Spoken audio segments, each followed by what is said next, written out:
Broadcasting from the business capital of the world, this is the Podcast Business News Network. And we are so excited to have our friend Lisa Bragaw joining us here today. She's from Connecticut. She's the owner of her own studio. It's the Zen Now Wellness Studio.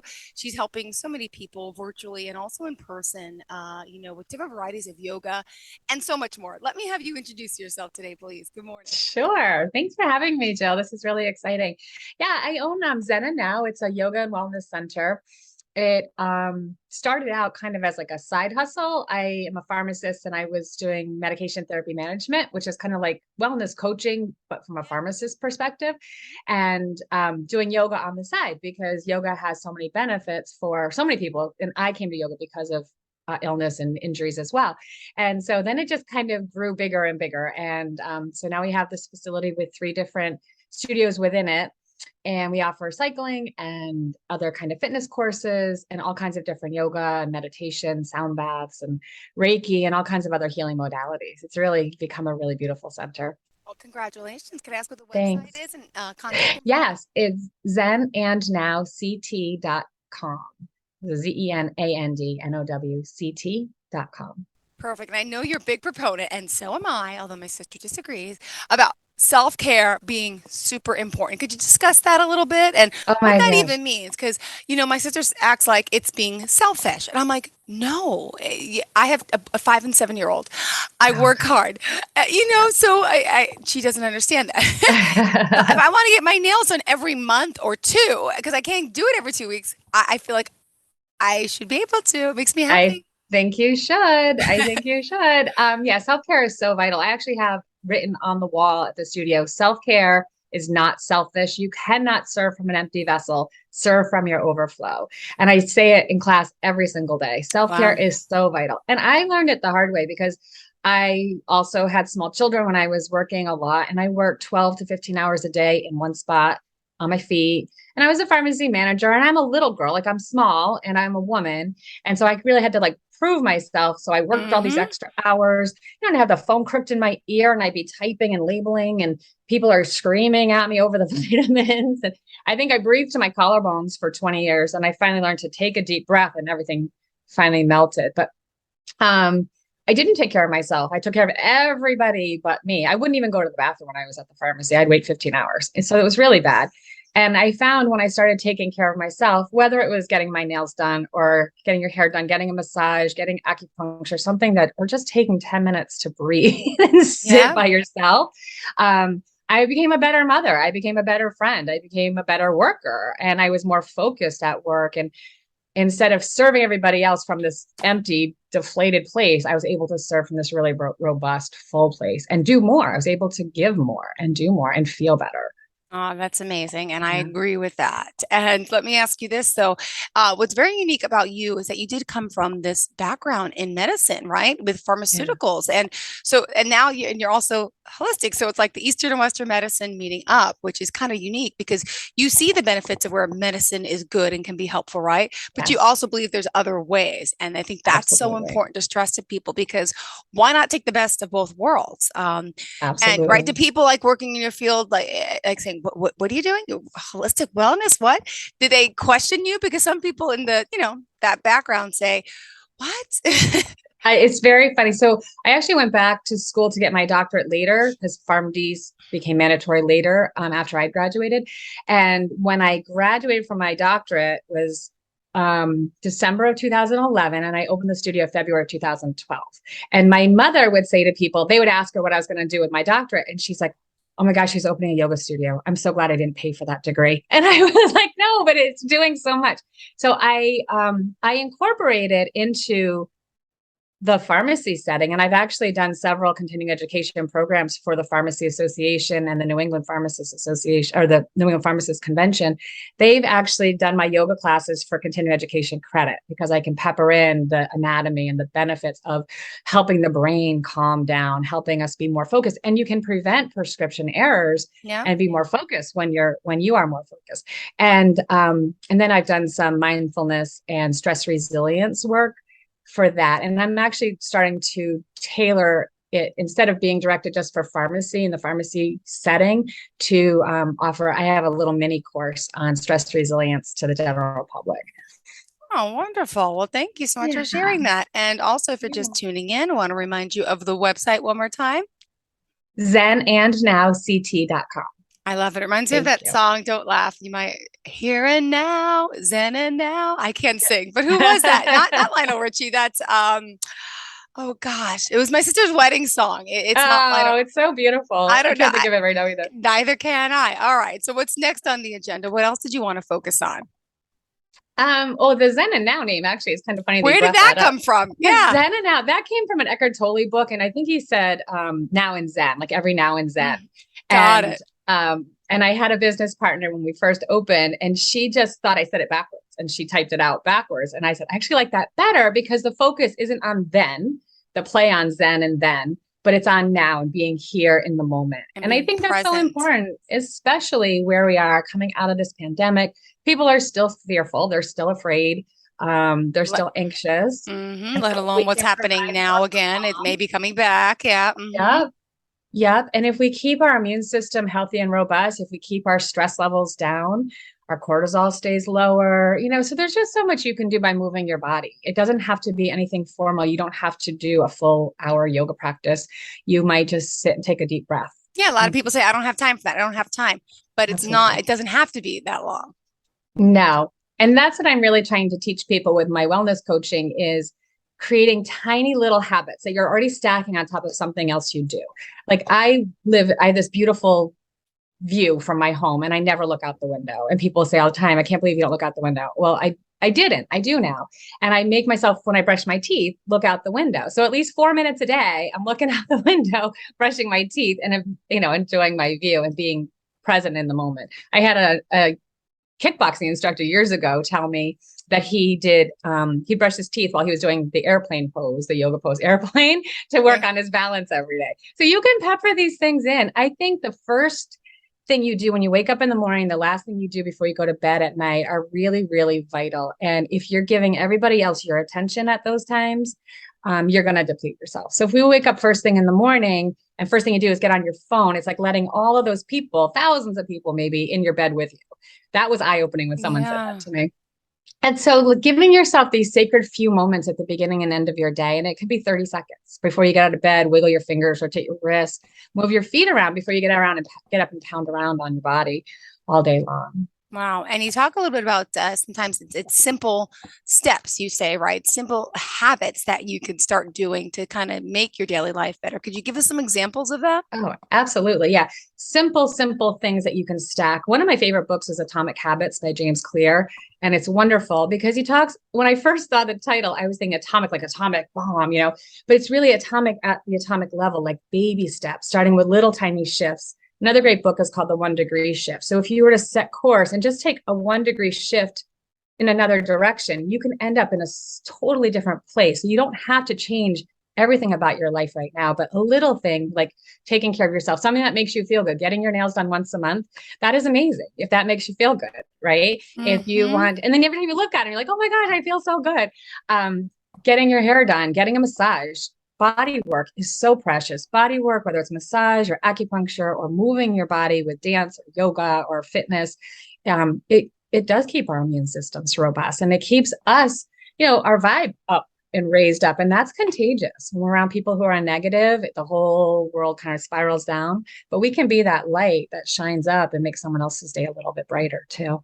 Beautiful. And let me ask you, did bring up before the pandemic and all, and what have you seen with people with all the stress and added anxiety? How are you helping people get through that? How can we relieve the stress? Yes, the yoga, yes, the meditation, yes. But is there Yeah. any other certain techniques that you wanted to discuss? Yeah, I think it's really important. Community is really important. And we did find that when, with the pandemic, when the pandemic first hit, we had to completely close the studio down and I didn't know what to do. So it took me a week and I got classes up online on Zoom and I made some Facebook videos, which was really out of my wheelhouse and very uncomfortable. But I had a yoga coach say to me, it's not about you. It's about people needing yoga now Mm-hmm. more than ever. So I got over myself and I did that. And And people have thanked me. I have some guided meditations I put out on YouTube way back in the beginning of the COVID pandemic and some yoga practices. And people tell me that they would listen to it all over the country. People would message me and say, I listen to that meditation every night before bed. And I didn't even know that it was touching that many people. But anything you can do to make yourself feel a little more calm, more grounded, more connected. We all want to feel like we belong. We all want to feel connected. And I think we've lost some of that during this time because we're separated so much. So anything you can do to make yourself just feel a little more connected to your community, to your family, to your and you can create your community. You can go to a yoga practice. You could go to a walking group. But I do think being connected is so important and building each other up and supporting each other. Right. We And need can I that. ask a little bit about yourself? Let's get to know you on a personal level. Yes, we knew, Okay. you're a pharmacist, you have your doctor, but tell me where you grew up, what brought you into this field in particular to want to help people? Sure. So I was born and grew up in southeastern Connecticut. My husband and I both grew up in the same town, which is funny. And we raised our children here. So it's been a really interesting, beautiful, blessed uh, time because our kids are growing up with our friends' children. Can I ask how old And they are? they're old. I have 25, almost 24 and 22. God bless. Yeah. Amazing. Yeah, they're Amazing. very close and they're sweet boys. They're men now, I guess. I have to change that. Yep. Yep. Yeah, they're wonderful. Yeah, and I think because of them and wanting to have a good family life, I did work really hard. I really prided myself on being a pharmacist, and that was my identity. And when I ended up with those injuries and just incredible stress, and my doctor said you really need to stop working. And Wow. it devastated me because that was my identity. And we do Yeah. that, right? Like we label Ah. ourselves as I'm a mother, I'm a doctor, I'm a pharmacist, and I really felt And then like after you get out of it, you realize, what was I thinking? There's so much more to me than my career. Like, for I real. love life, but I used to identify myself the same way. I'm a television reporter. I work in the city. And then I stopped. My mom got sick with cancer and it was Oh, hard at first. And then now I love it. I look back and I watch the news and I'm like, I'm so glad I'm not up at 1:30 in the morning. There's so I many more know. benefits to what I really want to do. That's not really who I wanted to be. It's what I did. No. Sorry to And you're interrupt, but I touching can more empathize with you. people. Yes, You're yes. totally touching more people. And so sometimes, Matthew McConaughey has that book, Green Lights. I don't know if you've Yes, read I that haven't yet. read it, but I've Oh, heard of it. Yes, yes, oh, yes, good. yes. And it's so right. Like sometimes you get a yellow light or a red light and it makes you detour into a different direction. And I say that in yoga all the time. I'll be teaching a class and I'll say, be thankful for even your Wow. lessons, your life lessons, the things that have made you shift or pivot. Because I said we wouldn't know each other now if that Yeah, hadn't happened to me. If I hadn't been injured and yeah. found yoga and massage Hmm. therapy and acupuncture and a more holistic approach, like I wouldn't be able to help as many people as I do, and I wouldn't feel Hmm. as good as. So you just never know. So take those life lessons and flow with them, and of course get help where you can, but it's not always a negative. It's sometimes it feels like it at the time, and then it Of ends up course. being like the biggest green light you've ever had. Ah, amazing. Well, congrats. I'm glad you're here. So again, it's zenandnowct.com is the website. We're talking about all the ways that Lisa can help us. And also I read that, you always just loved helping people. So that was something that was kind of innate to you. You kind of grew up that Yeah, way. yeah. And was that something from your mom or dad? Where did you get that from? Yeah, well, my grandmother's a doctor, my uncle's a doctor, my mother worked hard raising us, and she always would have us get involved with different charities and things like that. So I've always been involved with giving back, and I do feel like we have a lot, and it's important to give back. So I've just kind of always had that mentality of you know of if you have some, you can share it with you, and especially now I'm learning. Um, when you give back, it doesn't mean that you're depleting yourself. Like a candle lighting another candle sometimes shines brighter, Yeah. right? So you Hmm. can take care of yourself and take care of others. And that's something that it's taken me a long time to learn and not burn myself out doing that. Yeah. I wanted to be a veterinarian back in the day, like since I was a little kid. And I started animal science school to go to veterinary school. And I decided I did not want to do that. I wanted to have pets Yes. and rescue pets. Okay. And then I switched to pharmacy school really just as a stepping stone because then I could put myself through graduate school if I wanted to be a vet or if I wanted to be a dentist or a doctor. Hmm. And I just fell in love with it. And that personal contact. You really get to know the patients and you get to be part of a community. And I really fell in love with that. And I still do love that aspect of it. I am now pivoting out of that more commercial world into helping people at a broader scale. And I do still help people with their medications. I can still review the medications and make sure we call it a medication checkup, make sure you're Mm-hmm. taking the right medications for you and they're the right doses. Do you even need to be on some of these anymore? But I would never stop a person's medicines. We work in tandem with the doctors and the other healthcare providers. But now I've been able to expand it even more because I can help people with sleep by offering meditations or breathing exercises or movement, and get people off sleeping pills, for example, or stress. Diabetes and hypertension are really, really responsive to moving your body and even slight changes in body weight and stress. Reducing your stress does so much Got for it. so many things. Yeah. So it's been this journey, it's been this path, and it seems to be going in the direction it's meant to be in. So All I'm kind right. of flowing with it now. Now, also, I want to discuss, I mean, there's a lot more. You offer different types of group classes. You also Reiki energy healing sessions as Yeah. well. Uh, Yeah. Go ahead to talk about whatever one you want. That's awesome. That's Yeah. Yeah, I love it. So the group fitness classes, it's kind of funny. The classes that we offer, people say, I this variety of classes you offer. And I crack up because I go, well, they're all my favorite classes and they're all my favorite instructors. I just share them with all of you. So, mm-hmm. so we do offer classes by Zoom. That's been another blessing coming out of COVID. People still want to take their classes on Zoom, whether they've moved away or they're traveling. So you can still take our classes even if you don't live in Connecticut. And we are working on a more like recorded library and on-demand library.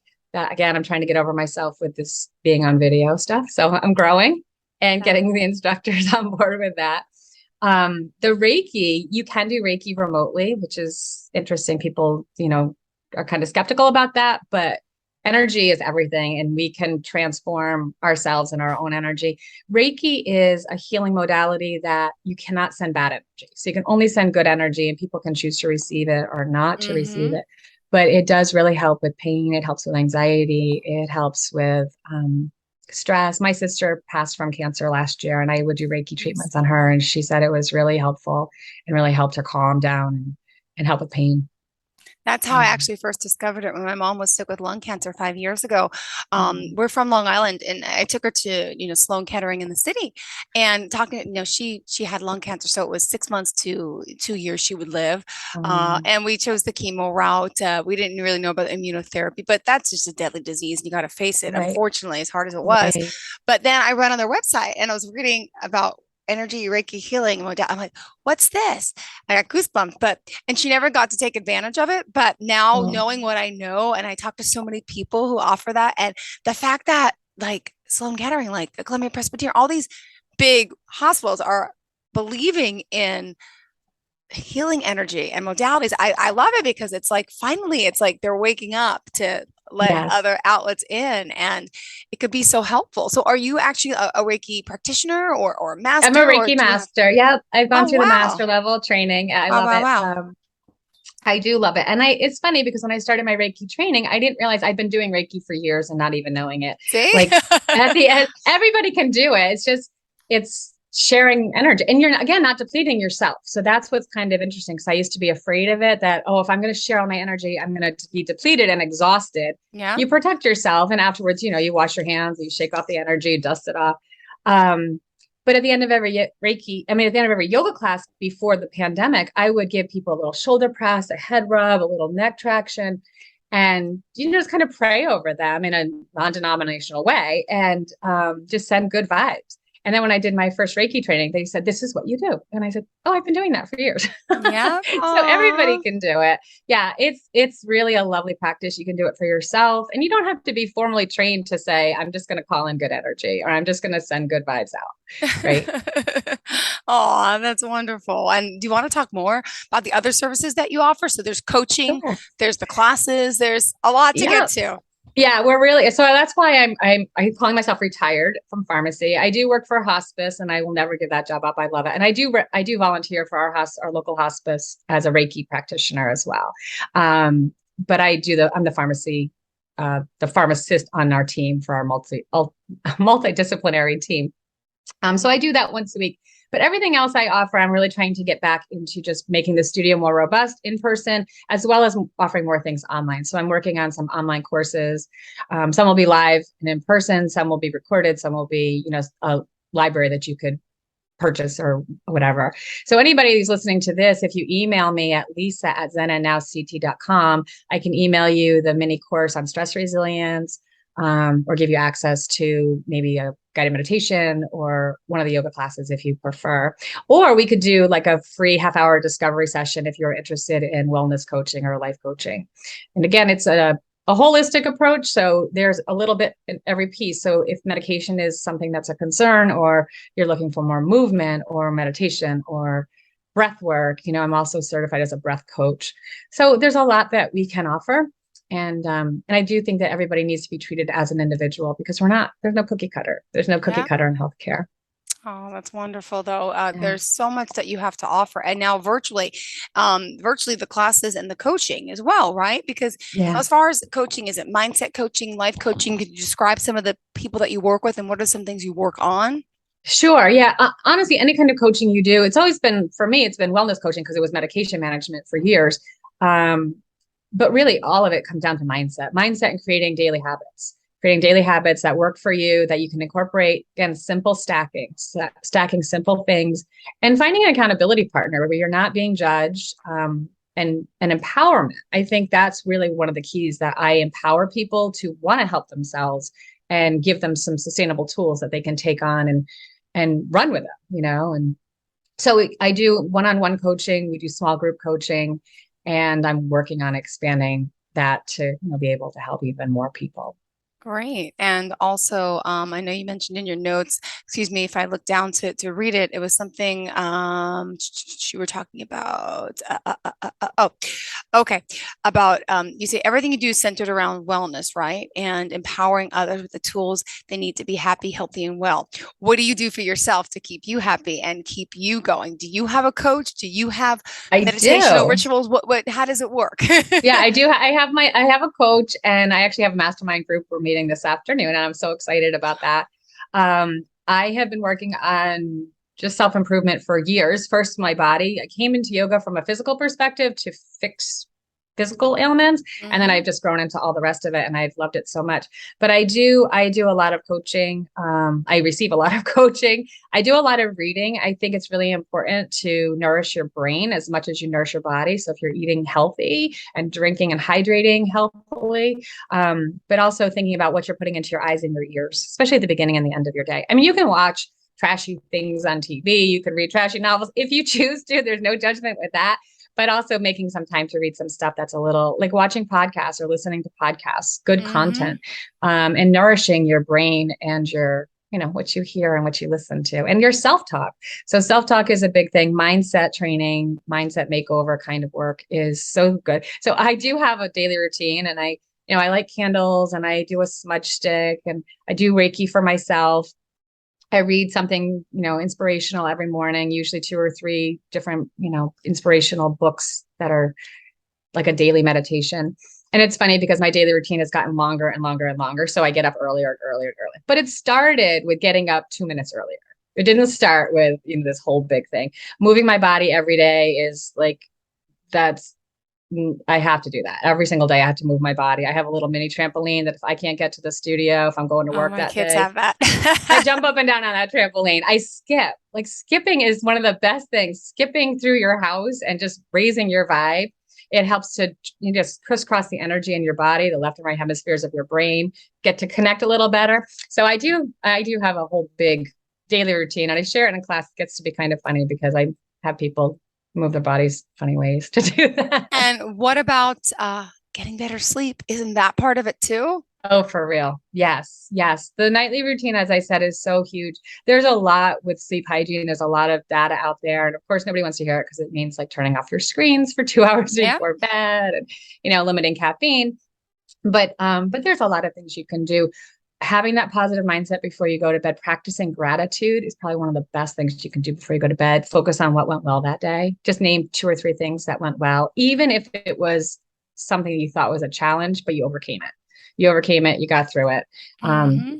That's a blessing. So counting your blessings and keeping a gratitude journal can be really, really helpful. I have one next to my bed that Do I you write in write in like before I every go. night or every morning? Is there like a certain time? Yeah, I try to write in it every single night. And I have an accountability partner, a friend of mine, my mastermind group, and she and I are both like, okay, I'm gonna text you, remind you to write in your journal. Mm-hmm. So, and no judgment if you forget that night or you're just tired or whatever. But I don't always write in it, but I always do say something in my head that I'm grateful for, or think about it as I'm going to bed. Oh, that's Yeah. wonderful. All right, we still have oh gosh, only 2 minutes left. Oh, What else did nice. you want to share before we go? Happens quick. Yeah, so I just am really excited for being on this podcast, and I'm, curious if people are interested in different topics. For next week, I was thinking about talking about stress resilience and mindset and see if that was something people would be interested in, creating those small habits to, again, make those little shifts that are huge in the long run, little baby shifts. Great. And if someone wants to reach out to you, tell us the best forms of contact, please. Sure. So my email is Lisa at zenandnowct.com. Our website is zenandnowct.com. And there's a link on there to put your email stuff in there. So if you want to contact me through the website, that's fine too. I will get that.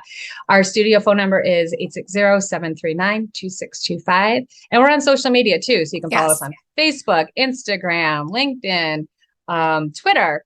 So yeah, Under what? reach out to us. We're under Zen and Then Now. perfect. Yeah, Good. Zen and Now. Try to keep that simple. So Zen and Now, and yeah, reach out to us, DM me if you are interested in a free discovery session for coaching, life coaching, Ah, wellness that's coaching, awesome. mindset You offer that. coaching. Mm-hmm. Absolutely, reach out to me if you're interested in a copy of that or a link to that free mini course on stress resilience. Email me, and I'd be happy to send that out too. Great. Thank you so much for your time today. We Thanks, appreciate it. Jill. Looking forward to the Thank next you. time we speak. You have a great day. Yeah, Thank you you. too. Thanks so Thank much. Have you. a good And day. all of our listeners, stay tuned or the show is on the way.